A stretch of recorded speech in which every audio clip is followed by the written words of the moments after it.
Are factory practices especially mean to our food? The simple answer is some are and some are not. I've been to some that I couldn't describe it as anything less than an absolute nightmare.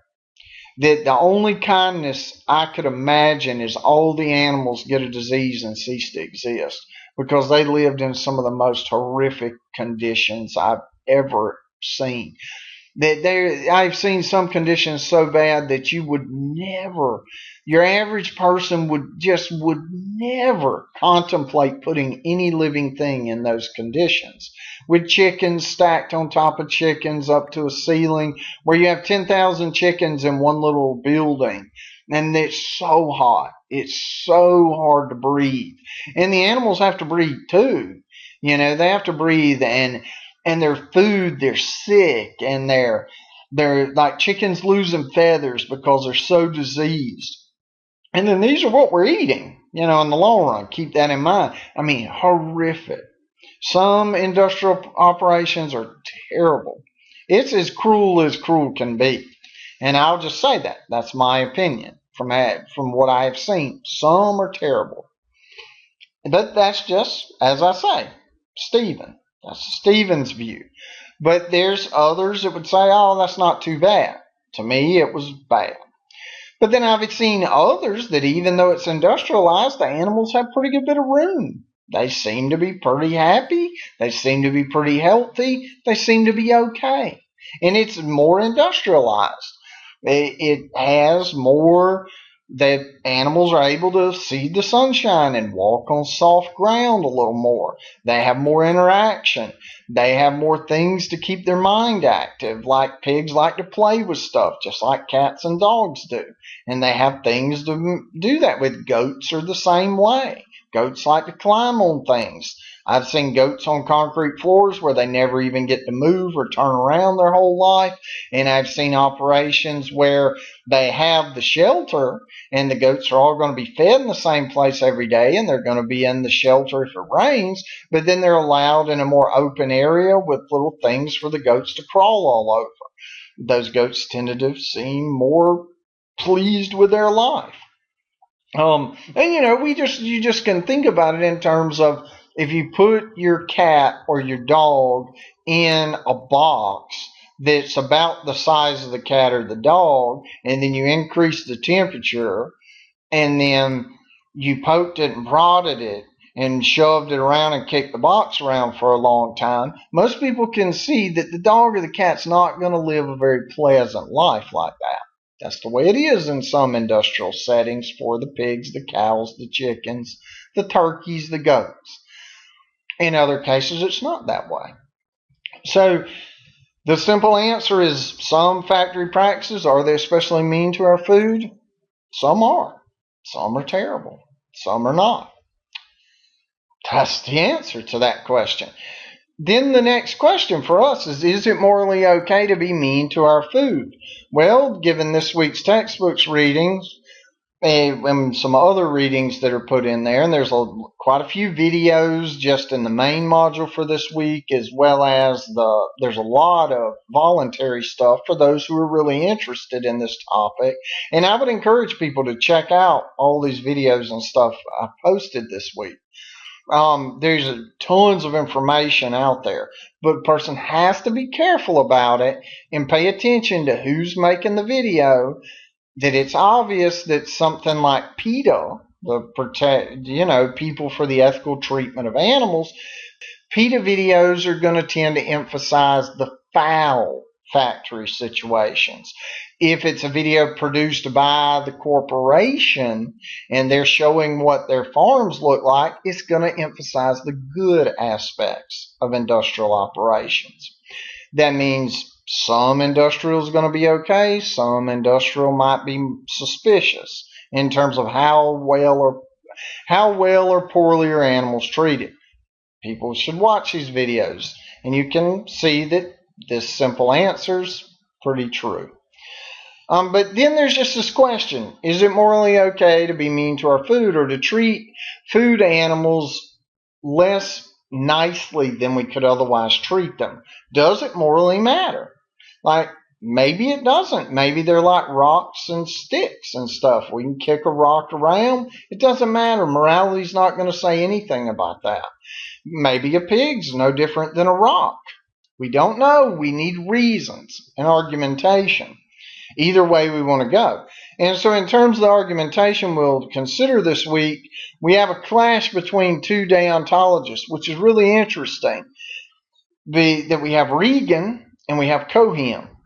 Regan wants to say that it's absolutely not, it's morally terrible to raise animals like in factory conditions. Regan's going to go the next step further and say hunting them is brutal. It's not respectful. That Regan's going to say that it's immoral to mistreat non-humans because it's immoral to disrespect non-humans. Someone like Cohen is going to say it's not. And then they're going to give us reasons for each of those two claims. So Regan is going to say factory industrialized farming, totally immoral. Someone like Cohen is going to say, no, not at all, really. And how are they going to defend it? Well, Regan's going to focus on the similarities between humans and non-humans. He's going to focus on the things that make us similar to the pigs and the cows. Whereas Cohen is going to put all of his focus on the dissimilarities, how pigs and cows are so far different from us. And then we'll look at a standard consequentialist style form of argumentation. And then we'll look at this arguing by analogy done by Norcross. Regan's core argument, and I won't read through all of this. There's just too much. Everybody can read it for themselves.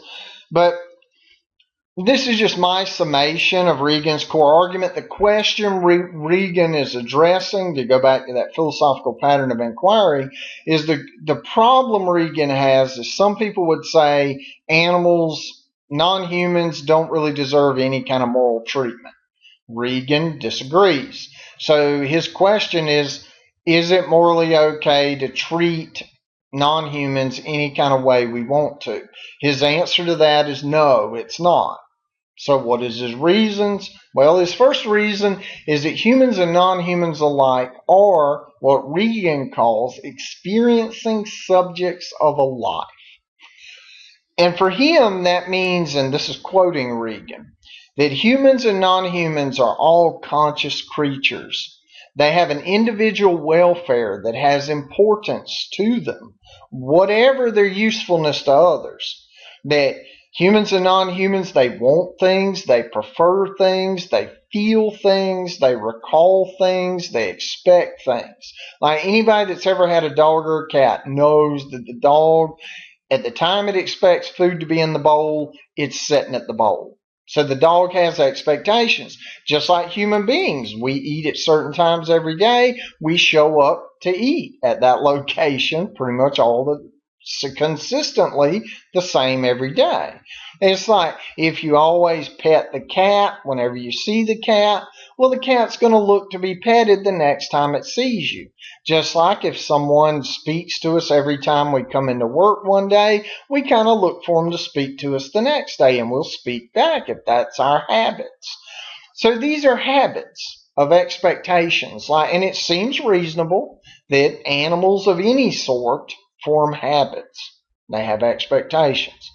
They have a welfare, that even the grasshopper is more well off if it has both of its back legs to hop around and do what grasshoppers do than if it only has one back leg. So it would seem like Regan has some plausibility here that animals, non-humans of most any species, do have some degree of welfare. They do have a consciousness in the sense of an awareness of their environment. And they have, regardless of what any other creature thinks about the creature, it has an awareness of its own. It has a welfare of its own, meaning that its life could go more or less good or bad. It has things that would be important to it, and maybe in the sense of it finds mates, it may take care of its young, it may do various things. Those things seem to matter to it. And in a sense, one could say that all animals, in a way, care about their condition and their state in the environment. And they're sensible. They can have pain. They can hurt. They can not hurt. They can feel good in the morning, like the puppy or the cat or the pig that runs around playing around the first morning that it's a little cooler. It's almost like they're celebrating the difference. They're more alive, more vivacious on that day. Well, that's Regan's first premise, is that humans and non-humans, we share this. We are similar in this regard. His next reason is that anything that has these abilities, that's an experiencing subject of a life, well, it has value. According to Regan, it has an inherent value, not just because it's alive, but because it has a way in which it cares about its environment. It has a welfare. It has an outlook. It has expectations. Having all of those things, which humans and pigs and cows all have, that gives us inherent value, not just instrumental value. Something is instrumentally valuable insofar as you can do whatever you need to do with it. Like a hammer is an instrument because you can use it to drive in nails. And its value solely in terms of driving in nails, or maybe being a paperweight or a doorstop, given the mass, the weight of it. But its value isn't inherent to it. It doesn't have a value simply for the fact that it's alive and has a welfare. The hammer has no welfare. It has no awareness of its environment. It has no expectations of its environment. Like a hammer can be manufactured, and if it's never used to drive a nail, the hammer's not going to feel any less than. Whereas a puppy or a pig or whatever that is abused all the time may experience a much decrease in its welfare. It may experience pain. It may, develop habits that are not very fun for it, etc. So that makes animals and non-humans have what Regan will refer to as inherent value. It's valuable because it's an experiencing subject of a life. And for Regan, that means that if you have inherent value, if you're a living creature and you have that value because you're an experiencing subject of a life, then you deserve respect. Inherent value, anytime you see it come up in ethics, and it comes up in many more discussions than besides animals and industrial practices, it's the notion of inherent value. When we say that something has inherent value, that means it just implies that we shouldn't treat it badly. It should be respected. That just comes along with being inherent value. That's the way it's treated with ethicists. Well, okay, so given 1 and 2, to treat non-humans as though they were mere rocks and hammers would be bad. That to abuse them and not take their quality of life into consideration would be to violate what Regan wants to refer to as rights. But don't get hung up in the notion of rights speak. That just think in terms of it would be wrong to treat them disrespectfully or immoral to do so because they have an inherent value based on the fact that they're an experiencing subject of a life. So to treat non-humans as if they're mere commodities, like in an industrial setting, the way it is sometimes, the way they are treated in some cases, according to Regan, would be immoral. And so raising experiencing subjects of a life for food and then killing them, as well as hunting or experimenting upon them, is to treat them as mere resources, and it violates their rights, but essentially it violates what is owed to them based on their inherent value. That's what Regan's going to say. And so we can conclude, according to Regan, that thus, at step 5 here, or at conclusion, the first conclusion, 5, that hunting and experimenting or raising and killing non-humans for food is immoral and it should never be done. And more generically stated, how humans decide to treat non-humans absolutely morally matters. Bad treatment of non-humans equals immoral behavior. They have interests that matter, and that must be respected. That notion of respect is what makes Regan a type of deontologist. And so remember, with deontologists, like these willing agents, they're autonomous, they're willing. That's what Regan's leaning on, is the notion that living beings have inherent value because they have their own autonomy, that a pig can make decisions, that it can feel things, and that we can understand that the pig can be hurt. We can understand that its life could be better or worse. We understand that. That means that we share that with it. If we can understand it, we can empathize with its plight, then that means it's like us. And we're supposed to respect things that are like us. That's a hallmark of deontology, that we respect what's like us. And well, Regan has tried to make it as if farm animals and all animals are like us in enough ways that we should respect them. And if we don't give them a proper amount of respect, we treat them badly, like happens in some industrial farming practices, not all, some, then we've done something wrong. Now, in order to, like, if someone wants to disagree with Regan, the main two premises to work on are 1 and 2. That a person can say that Regan is misconstrued this experiencing subjects of a life, or they can attack this notion of inherent value. These are the two big reasons that everything Regan's trying to conclude is based on. So look at these two very closely when you're reading his article. I've just extracted this from his article. You still need to read it for yourself. And that's where you would want to, if you want to disagree with Regan, you disagree with 1 or 2. Premise 1 or 2. Because 3, 4, 5, 3, 4, and 5, and 6, those tend to just be consequences of 1 and 2. I would say, yeah, focus on 1 and 2 if you want to disagree with Regan. Let's look at Regan's opponent, though, Cohen. Cohen's going to go the other way around. Cohen claims that, yeah, we don't have to worry about whether industrial practices mistreat the food animals because they're so very much different from us. Regan will emphasize the similarities and say, based on these similarities, these animals are owed respect. The industrial farming operations do not respect the animal in the proper ways. Therefore, the industrial farming operations are immoral. Cohen's going to go the other way around. He's going to say, given the extreme differences between humans and other non-human species, they are not entitled to any kind of our respect unless we want to give it to them. But they don't have inherent value. They have instrumental value, and that's it. No different than hammers and rocks and whatever. He's not going to deny that animals have an awareness that they can feel pain and those sorts of things. But he is going to deny that they're close enough to us to have to respect them. And how does he do that? Well, he says that non-humans are not rights holders. That is, unlike humans, non-humans are not the sort of being who actually do or can make moral claims against one another.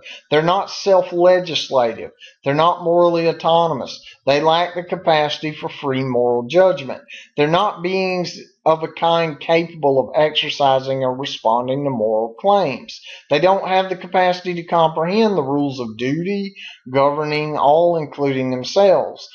They lack the ability to understand morality in any kind of way, shape, or form.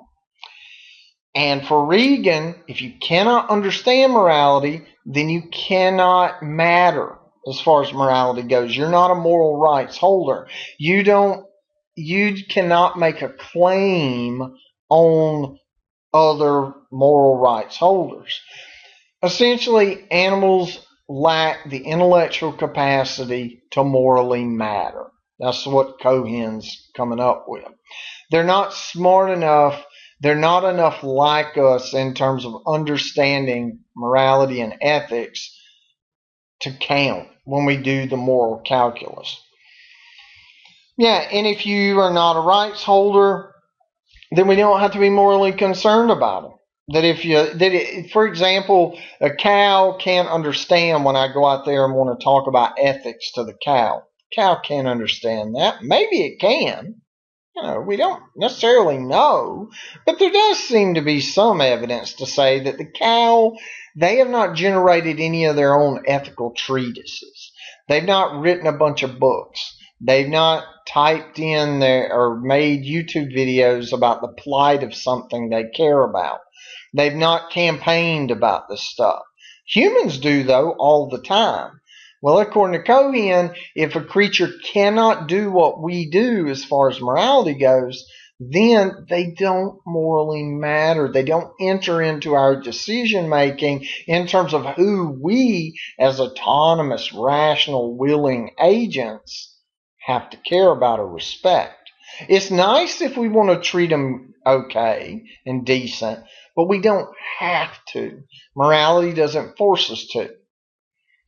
So this is an argument from differences, saying that they're so different from us, that's why we don't have to morally care about them. Now, if somebody that is like us cares about their puppy, then we have to respect that person, but by not being mean to their puppy. But if we got a random puppy on the street that nobody cares about and makes any claim over, well, then that puppy doesn't morally matter. We could beat it, kill it, do whatever we wanted to. It wouldn't morally matter because nobody that does morally matter has taken an interest in its well-being. It may have a well-being regardless if anybody takes an interest in it, but we don't have to care about that. We have no moral obligations in regards to it. Why? Because it's not one of us. That's the gist of Cohen's argumentation. Is that non-human species, well, they're not human, so they don't matter. It's a sort of human-centric approach to the morality of ethic. And so, how's he going to go with industrialized farming? Well, those animals don't morally matter because they're not like us mentally and morally. And if they're not like us mentally or morally, we don't have to care about their plight. They're not. We have no moral obligations one way or another, nor do people who do industrialized farming. It only matters if we care. And if we don't care, then it doesn't matter. Why? Well, because for Cohen, humans make the rules. Non-humans don't. That's his sort of take on it. If that seems a little crass, a little rough, well, what Cohen is saying is perhaps a little rough. But he may be accurate about that. We'll need to, and people who want to disagree with Cohen would want to you could look at this first premise with his rights holders, and all you'd have to do is ask, does it seem accurate to say that if a living being is not rational, willing, autonomous, moral agent, if it's not those things, that it does not morally matter at all, that it doesn't have any obligations over us? And just think about it, and then think about humans with various mental deficiencies. We tend to want to say that humans, the ones who lack all this stuff, like children, would a human child, have any of these characteristics? If they don't, then think about what Cohen's argument would imply for even human children. But he's just using it to say, for non-humans. But might he be committed? What happens if we have a 1-year-old? Would a 1-year-old human be able to pass this first reason? If not, then all this other stuff still follows, that they're just an object. They don't morally matter. We have no moral obligations to them. There's a good chance that many people watching this video are going to be like, I don't know about that. But that's Cohen's argumentation. And it's interesting. It's worth considering. But if a person wants to disagree with Cohen, it's right up there at that premise one. That's where you could do a lot of work. But one can just ask, what evidence, if any, does Cohen provide for each of his criteria? And one can look in the article for this week and see what evidence does Cohen provide for this. This is a quote, by the way. See that quote? This is from the textbook. And let's find this sentence in the textbook and then see if he gives any evidence for that claim that if you don't have this capacity to understand moral rules and to think and write about ethics or think about ethics and morality, then you don't matter. Well, why think that? Where's Cohen's evidence? And look in the article, see if he provides any. Now, if one wants to strengthen what Cohen's doing, all they have to do is provide evidence, typically for that first premise there. And any of these others, the more evidence and examples one can provide that add support to any of Cohen's reasoning, the stronger his argument will become. We'll talk about some of this in this week's discussion, and you'll have time to think about it. But essentially, Regan is trying to argue that industrial farming practices, as well as hunting and various other things, they're bad because they do not respect creatures that are similar to us in regards to inherent value. They have inherent value just like we do. We must respect creatures with inherent value, and many industrial practices don't respect them. Therefore, they're wrong. Cohen goes the other way around and says that non-humans are essentially not human. They can't reason, think morally, or adult human, really, is what he seems to be pointing to. That non-humans are not like fully fledged adult humans when it comes to reasoning and thinking about morality or conceptualization, anything. And you have to be able to do that in order to morally matter. Given that they can't do that, then it doesn't really morally matter how they're treated. And that would apply to factory farming. That would apply to, how we treat puppies on the sidewalk. It applies to all things like that. Human to non-human treatment.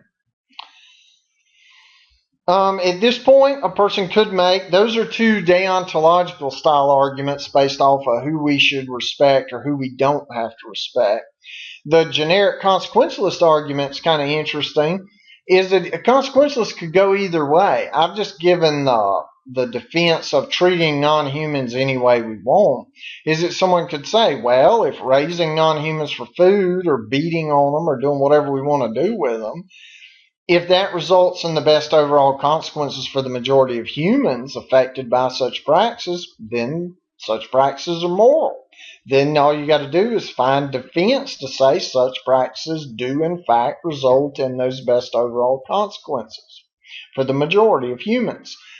But keep in mind, the consequentialist would have to go exactly the other way if treating non-humans that we're raising for food in good ways and decent ways, not being mean to them, if that results in the best overall consequences for people, then that's what we should be morally doing. So the consequentialist argumentation can be used to argue for factory farming or against it. It could go either way. What would have to happen, though, is one has to defend whatever they come up with at that second premise. And the first one, if you want to defend consequentialism, that structure of if the best is secured for the most, then it's moral. That's susceptible to all the same theoretical potential objections that consequentialism has that we're familiar with. We've been working with this stuff all semester at this point. And so you can absolutely make consequentialist-based arguments for or against industrialized farming practices. I mean, just look back at that consequentialism and the best for the most, the video and the video outline, and you'll see that this argumentation, just insert factory farming. That's all you got to do. And then you can generate arguments for it or arguments against it. And they're going to be susceptible to all the same strengths and weaknesses as consequentialism. At this point, we reach this kind of neat little argument by analogy by Norcross. Norcross, it's with Fred and his puppies. And I'm not going to read this line by line, but I will communicate the gist of it. Is that Fred is an imagined scenario. It's a made up scenario. Think back to Judith Jarvis Thompson with her sort of made up scenarios to say something about why abortion was not always bad. Well, what Norcross is going to do with Fred and his puppies is he's going to make up this scenario and then try to argue by analogy, say that, yeah, the way consumers, typical grocery store shoppers that buy meat products, their behavior is much akin to what Fred's doing in this Fred and his puppy scenario. And if we think what Fred's doing is wrong with the puppies, then we should think the way your average grocery store's meat purchaser, we should think their behaviors are wrong too. It's a neat argument by analogy. But what's going on with Fred and his puppies? Well, Fred has this strange condition where he loses the ability to enjoy the taste of chocolate.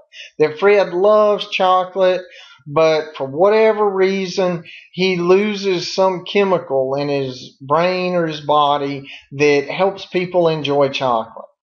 Well, he discovers, though, that puppies produce this chemical that he can extract from them and take himself, and he can restore his enjoyment of chocolate. The only thing is, puppies only produce this chemical when they're severely beaten and tortured and just subjected to a horrible life. But if Fred does that to these puppies, they produce lots of this chemical that he can inject in his body so he can enjoy chocolate. And that's what Fred does. He tortures puppies solely for the sake of his gustatory pleasures, that he wants to enjoy chocolate. He doesn't need it, but he wants to enjoy it. So he tortures puppies to get what he needs so that he can enjoy it. Well, how does the sort of argument by analogy go?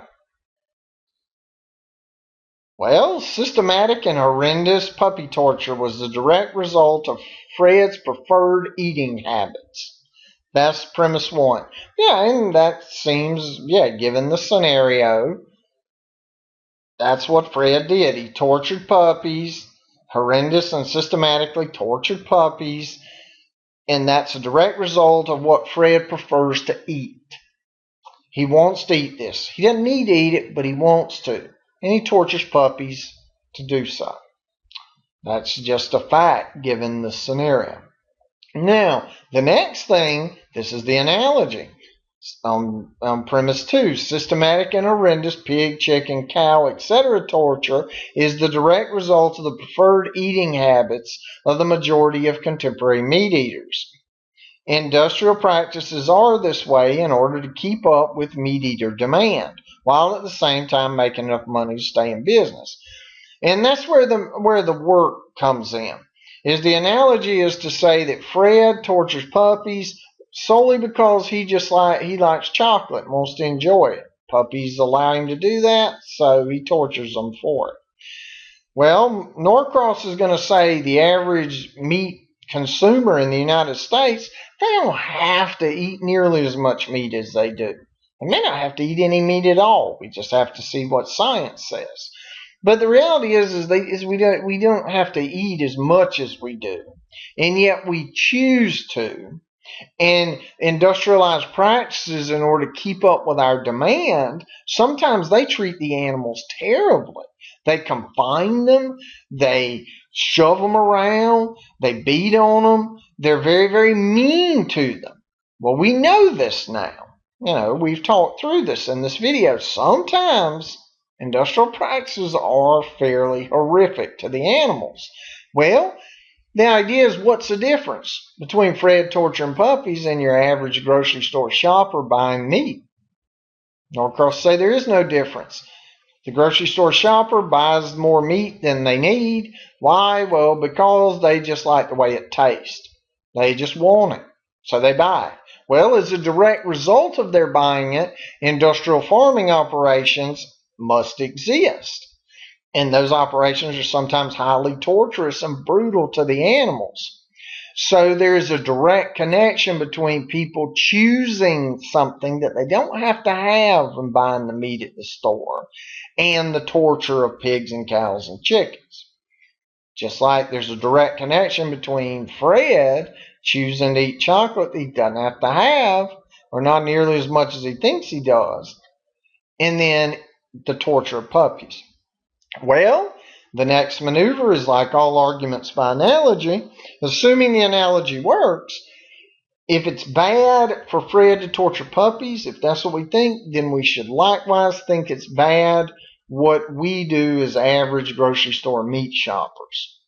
Fred, if we think Fred torturing puppies because of something he just wants to enjoy is bad, then there should be no difference morally. We should be just as morally culpable and bad as Fred when we buy meat at the grocery store, knowing that industrial practices, in order to keep up with our ever-increasing demands, sometimes torture and brutalize puppies. It's not the corporation's fault. It's our fault as consumers. We pay them. They do the torture. We've just farmed out the torture. Fred did it his hand to the puppy. In this case, we have our hand at the grocery store goes to the hand of the industrial practice that's beating the pig. But our hand at the grocery store is what's governing the hand of the person beating the pig. They're doing what they do and putting the animals in, very bad confined conditions, terrible living conditions unto death, because we keep buying meat and they're trying to supply it to us. We keep demanding and they keep doing, and to keep up with that demand, sometimes the animals live terrible lives. And if it's bad for Fred to do that, it's just as bad for us to do it, according to Norcross. So this condemns the consumer, the grocery store shopper. So if you think Fred's bad for torturing puppies, we should also think ourselves are bad for buying at the grocery store, when we know that some industrialized practices are terrible. Not all of them, but some of them are. And we really don't know a lot of times when we're buying, was the place that this little ham that it came from, were they good to the pig or bad to the pig? We don't know. We just buy the ham anyway. So with Norcross, the default assumption is going to be that could have been a ham from a very tortured pig. And we're the cause of it being there. We just bought it. That gives a thumbs up to the people who tortured that pig to keep doing what you're doing. We're content with your practices. So that makes us just as bad as a person beating on the pig or confining the pig, according to Norcross. Now, there's excuses. These would be the equivalents of objections that Norcross replies to, and these are really cool. We've looked at quite a few articles this semester where you have people that object to reasoning, and then the author replies. Well, let's look at a few of Norcross's replies. First, the excuse is that most contemporary meat eaters, like average grocery store shopper, they don't get their hands dirty. Fred tortures the puppies himself, whereas most contemporary meat eaters don't. They simply go to the grocery store. So that's an attempt to say, I'm not guilty as a grocery store shopper for any abuse the cow had before I bought, the steak. Those other people put their hands on it just like Fred did. I didn't put my hands on it. Well, Norcross's reply is to say, correct, that Fred absolutely is the one torturing the puppies, and you as a grocery store shopper were not the one torturing the cow. But would it make any difference if Fred hired someone to come torture puppies for him? Wouldn't we still think Fred's bad? Like, would it really change anything if we put a middle person in there? Like if we said it, Fred wants the chemical produced by the puppy so he can enjoy chocolate. Well, Fred's a little squeamish. He don't want to do the torturing himself. So he hires Bob to come torture the puppies. And then Fred pays Bob for the chemical that's extracted from the puppies. Wouldn't we want to say that All that's happened is now Fred and Bob are both immoral. And if anything, isn't Fred even a little more immoral? Because he wasn't even willing to do it himself. And then there's this analogy. I tend not to add Hitler into stuff, but an analogy would be that historically, Hitler wasn't often the one flipping the lever in the gas chambers. He contracted that out to soldiers. But is there anybody willing to say that Hitler himself was innocent? I would wager most are not quite willing to say he was innocent, even though he rarely flipped the switches himself in these, the horrible gas chambers. So why, Norcross is going to say, would we be any different as grocery store shoppers? Although we may not be holding the hammer that beats the pig in the head, we're still contracting out the people by buying the meat. We're paying the industry that's hitting the pig in the hammer with the head. Or hitting the pig in the head with the hammer. I know that's graphic. That's terrible sort of imagery, but that's where Norcross is coming from. Just because we use middle management to get to the torture of the pig, or the cow, or the chicken, or the turkey, that doesn't mean we're morally innocent, according to Norcross. This is Norcross. This isn't me. I'm just channeling Norcross. That he'd say, yeah, we're just as guilty, if not more so. We're really distastefully guilty as grocery store shoppers because we're financing the torture. It's kind of like another example would be, say that we had a ring of human traffickers, like trafficking in like kidnapped children. And you've got the ringleader of it all that's financing the whole operation. But that person never kidnaps a single child. But they pay and finance the entire business of child kidnapping and torturing and whatever. All the horrific events. Do we say the ringleader's innocent? Or no, is it more like the police always want to catch the ringleader because that's the ultimate cause of the problem? That's the way it would go with grocery store shoppers on Norcross's account. We're the ringleaders. We're the financiers. We're the ones who are paying the industry, and then the industry does these bad things, and they have no reason at all not to continue doing what they're doing because we're willing to pay them to get the meat, and we don't balk at it. We keep buying. Don't ask any questions. That's a pretty tough reply. Now, is Norcross successful in his reply? I don't know. Everyone in here can think about it. And the second excuse would be, well, most contemporary meat eaters, they're not aware of all this torture. Well, Norcross's reply is easy. Now you are. So that's no longer an excuse. It's like that there's all these people that buy at the grocery store. They're not aware that the animal they're buying the meat from had an abused existence. They didn't know. So they can't be guilty of it like Fred is. Fred knows where his chemicals coming from. He knows what's involved, whereas your average grocery store shopper, they don't know.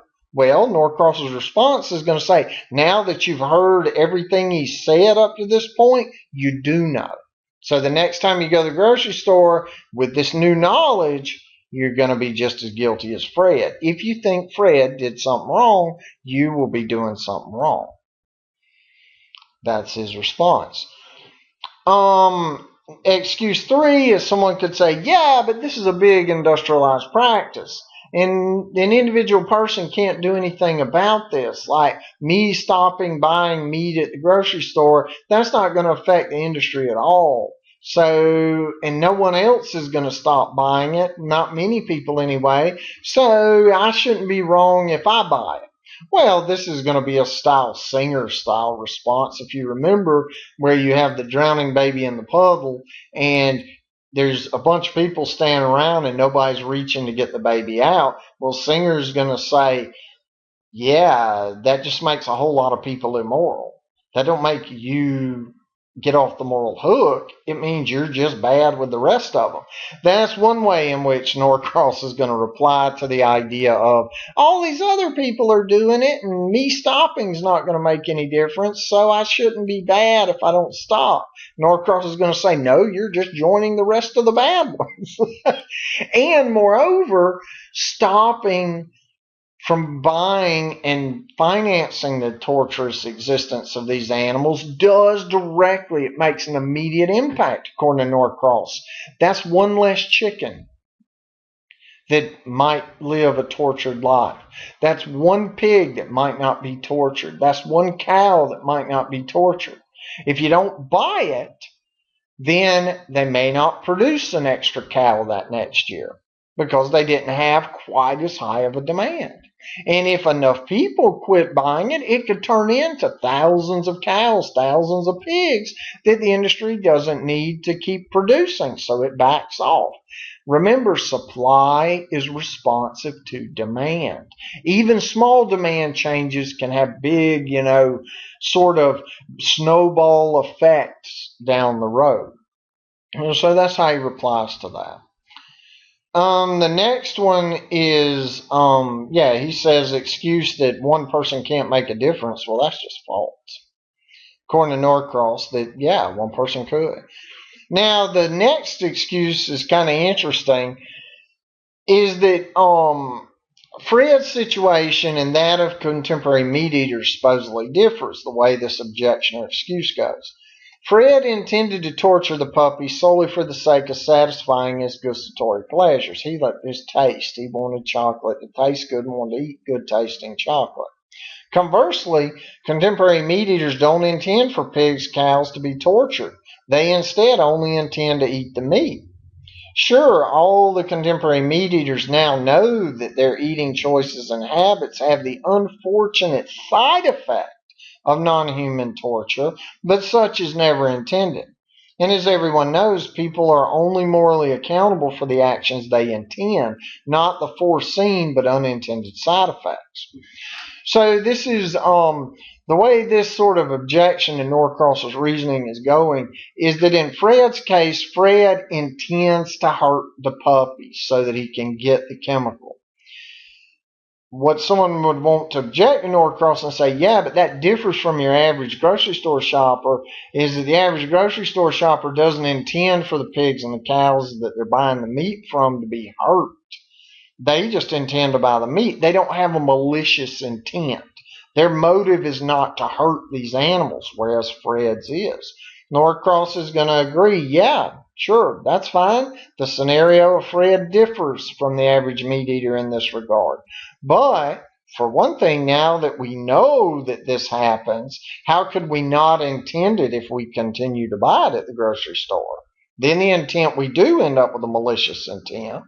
But also, just because we don't intend bad things to happen, it doesn't mean that we're any less morally accountable when they do happen. That's sort of almost consequentialist. Is that just because we had good intentions and bad stuff happens, that doesn't mean we're not accountable for the bad stuff that happens, does it? Like, just because I didn't intend for 1 million people to die, does it mean I have no moral responsibility for those 1 million deaths? That's going to be his response to these foreseen but unintended side effects. I saw that many people may die based on an action I decided to take, but I never intended for them to die. I didn't want them to die. They just happened to die. I knew it was possible. I did it, but I didn't really mean to. Norcross is going to be, I know. That doesn't work. That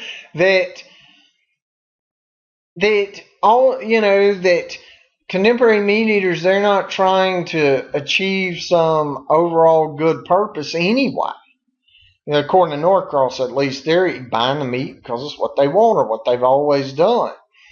And now that they know that bad stuff can be happening on the backside to get it to them, that they foresee bad consequences and they buy anyway, well, that means they chose those bad consequences. even though they can say they didn't intend to. Now, with the new knowledge that everybody has in this class, you would be intending them. Ah, pretty tough. And then excuse 5 is, well, some non-humans matter more than others. And the way this works is to say, well, what's different? The core difference between Fred torturing the puppies and the average grocery store shopper buying the pig or the cow or the chicken is to say that, well, puppies matter more. The pigs and the chickens don't. We can try to make a moral, cleave a line between these two things and say, well, puppies are morally important. Cows and pigs and chickens, they're not. Well, how does Norcross reply to this? Is he says, what exact criteria do we use to make that distinction? Surely it can't just be that pigs matter less because we tend to care about them less, most people in terms of majority, and puppies matter more because most people tend to care about them more. Surely it's not just that, is it? But either way, you'd still need to provide exact criteria. Like, what is it that makes one group of non-humans matter any more than any other group of non-humans? For that matter, what makes humans matter more than non-humans? Is there some criteria list like Cohen tried to give? Norcross is going to say, no, not really. I mean, that's what he's going to say and try to defend. Everyone will need to read the article to see how he does that. But this is the way Norcross would reply to someone like Cohen, too. Is he has this really neat distinction between moral agents and moral patients. That say that we grant that, say, cows or chickens. Let's say that chickens, they lack so many of the mental capacities that, say, puppies or people do, that there's no way that chickens are moral agents, or that they are on a level with us or puppies. Well, Norcross is going to say they may not be on the same level. I mean, this is an assumption. Maybe chickens are smarter than puppies and some people. I don't know. But the idea is Norcross will say, sure, let's assume that in some way the chicken is not as morally or cognitively competent as even a puppy. Does that really morally matter, though? How do we typically treat things that are not as competent as we are? Well, we tend to feel like we should treat them good, right? Like, think about little kids that are not able to, their mind isn't formed yet, and that we protect them.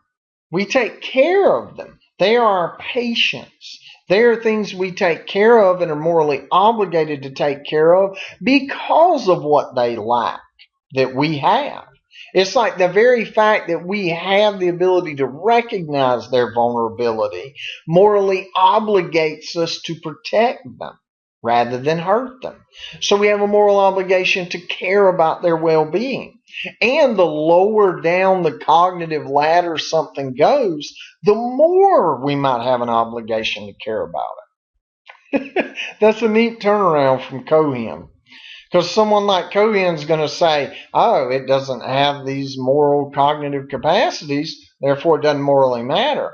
Norcross goes the other way around and says, yeah, but the very fact that it doesn't have those things, if we look at typical human behavior and typical morality, we feel we have an obligation to take care of the things that do lack all of those things. Like, think about people in, mental institutions or just humans, like human infants. That there's overwhelming reasons and support that people will offer for how morally important it is to look after human children. And why wouldn't we say that's what pigs and cows and all these other things are? They're in our custody. We have taken over responsibility for them by confining them. And they're feeding us. They're doing a service to us. So wouldn't it seem like their very lack of freedom, their very lack of the mental abilities like humans seem to have, maybe they do have them, But if we assume they don't, that just adds more to what Norcross would be saying, that our moral obligations are just getting bigger to take care of pigs and chickens and cows. The further away we want to push them from ourselves in terms of intelligence, that just increases their vulnerability. And then we have these moral obligations to look after the vulnerable. So the differences argument that it shouldn't morally matter because it's different, Cohen turns around and says, no, those very differences are why it morally matters. That's what makes it a moral patient that deserves our good treatment. Now, how could someone challenge Norcross's arguments and his replies? Well, you just pick whichever ones, and you can look at his analogy, like does the analogy between Fred and the average grocery store meat shopper or meat eater, does it hold? He's addressed some of the immediate differences in his excuses and replies. So you'd want to be careful, make sure that you don't raise a different subjection against the analogy that he's already replied to. But if you can find one that's truly a morally significant difference between the two, then you can try to argue against his argument by analogy, or you can try to upend some of his reasoning in these replies. And I haven't covered every excuse, every reply Norcross makes in the article. I just picked out some of the ones that seem most relevant right out of the gate for all of us to be aware of. Okay, that is Regan, Cohen, your standard consequentialism, as well as Norcross. What is next? Well, we have this final sort of set of questions. Say that all of these people that have been kind of giving us a reason to think that the industrial operations, those that are mean to animals, that's bad. That's morally bad. And remember, though, not all industrial, just because it might count as a factory farm or an industrial farm operation, it does not mean that they're necessarily bad to their animals. We have to pick that on a one-on-one, case-by-case-by-case basis. There's never been a better example of where case-by-case analysis has to take place than when you're talking about industrial farming. The one case, one farm can be decent 5 miles down the road. The next corporate farm could be atrocious. It is that variable in the market, in my experience, just the places I've visited. It can be right across the road and be totally different depending on how the management's deciding to do things. So, but say that there are some that are mean to the animals and somebody wants to do something about it. Say that somebody in this class, they're like, this is terrible. Something needs to be done. Well, the first option, though, is to say, before we go and say something needs to be done, a person could just say, well, isn't this all just a necessary evil? We want to buy meat.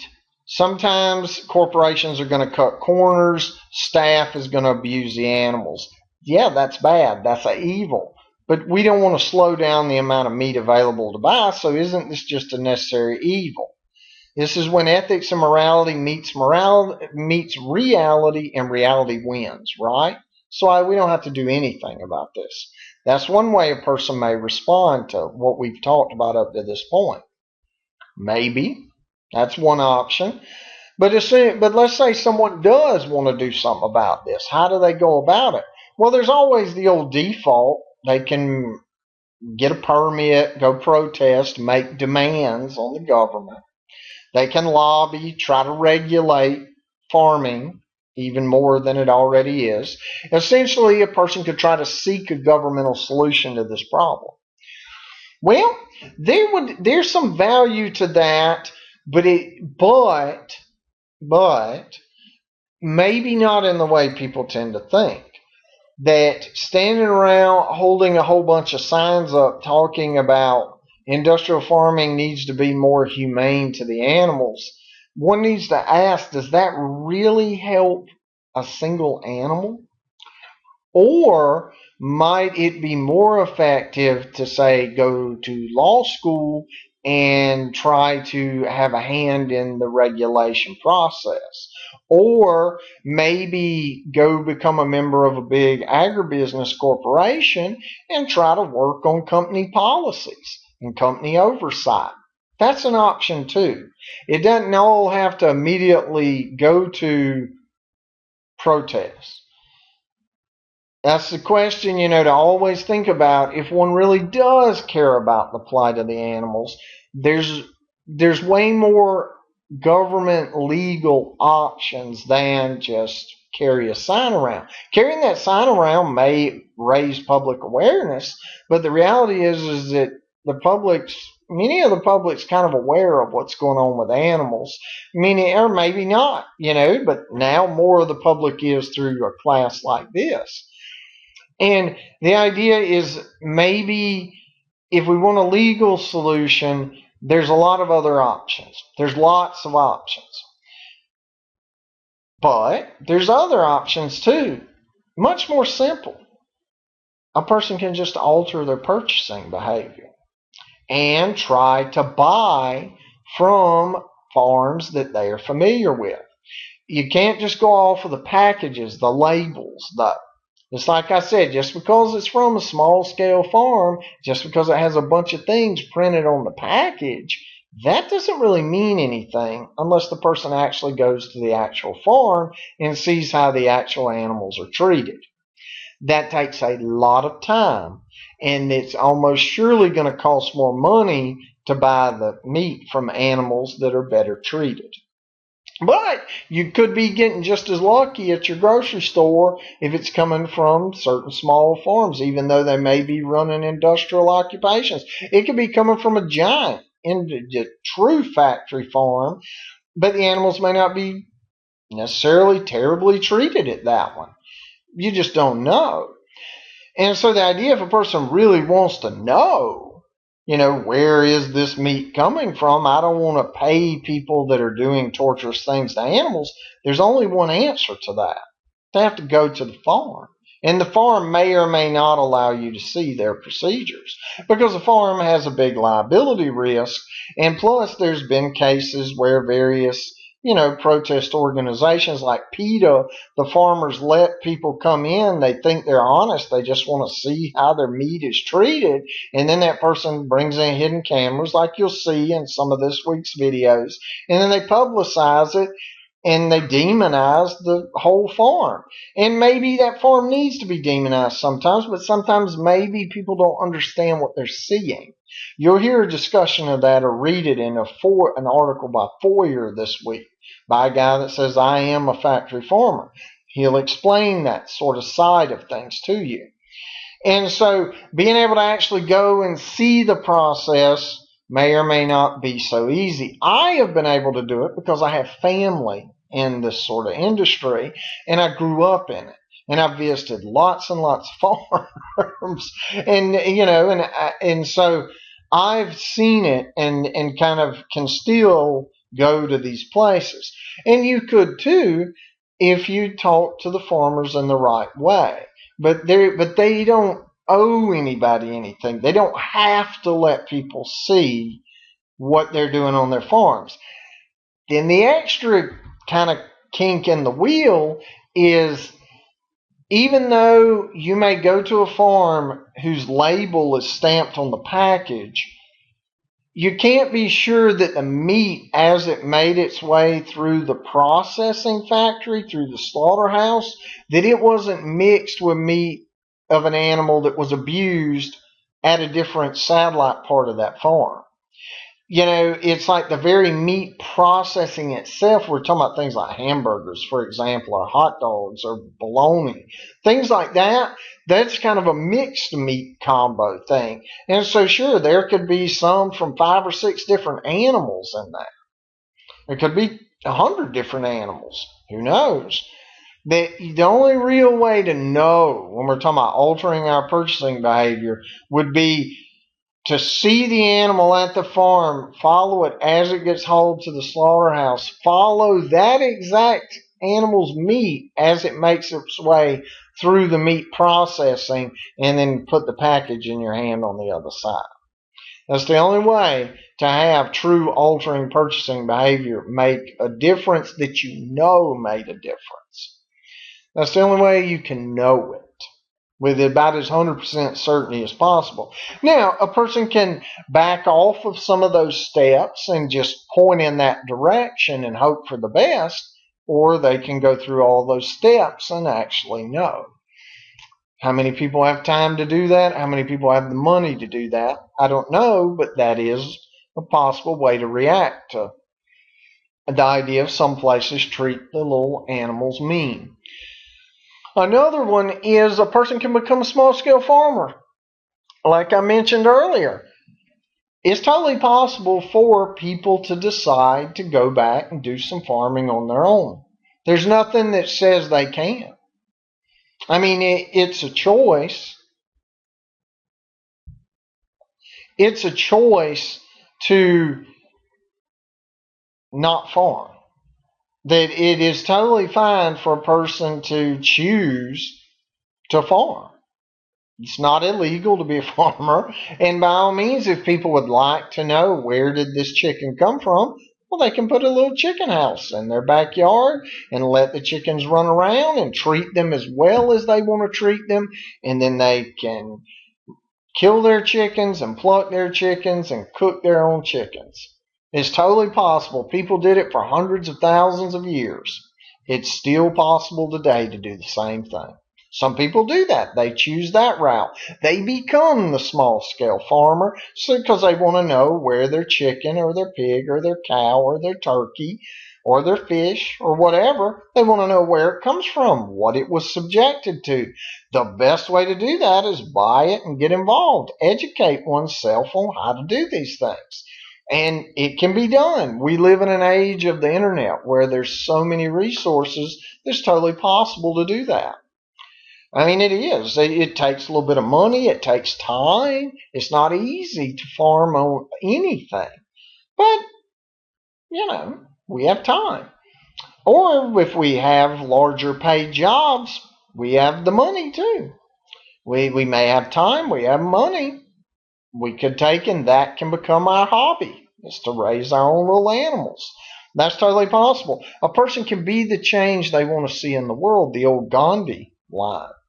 That there's no, and in a sense, that's much more direct than just altering purchasing behavior. But now some people live in urban environments. They may not be able to do the do-it-yourself sort of mentality or approach to it.